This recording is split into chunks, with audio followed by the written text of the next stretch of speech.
নমস্কার বন্ধুরা, বাসন্তী কিচেনে আপনাদের স্বাগত। আজকে আমরা তৈরি করব একটা নতুন রেসিপি, সাবু দিয়ে রসমালাই। চলো রেসিপিটা দেখে নিই। প্রথমে আমরা সাবু নিয়ে নিয়েছি। সাবুর মধ্যে জল দিয়ে এখন এটাকে আমরা কিছুক্ষণের জন্য ভিজিয়ে রাখবো। সাবুটা এখন ভেজানো হয়ে গেছে। সাবুটার জলগুলো ফেলে দিয়েছি। এখন এর মধ্যে চালের গুঁড়ো চিনি 2 চামচ, 4 চামচ গুঁড়ো দুধ দিয়ে এখন এটাকে আমরা ভালো করে মেখে নিব।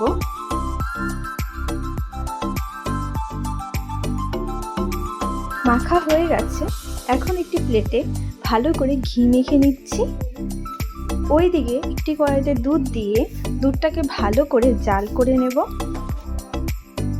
এর মধ্যে এলাচ দিয়ে নেড়ে চেড়ে নিচ্ছি। ওইদিকে সাবুর ছোট ছোট লিচি কেটে বল বানিয়ে নিচ্ছি। একই রকমভাবে বাদবাকি বল বানিয়ে নেব। সবগুলো বল তৈরি করা হয়ে গেছে। ওইদিকে দুধটা ভালো করে জাল করা হয়ে গেছে। এখন সবগুলো সাবুর বলগুলো দিয়ে দিচ্ছি।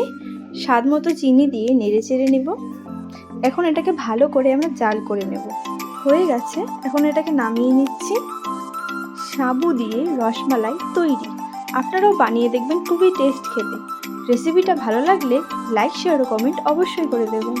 ধন্যবাদ।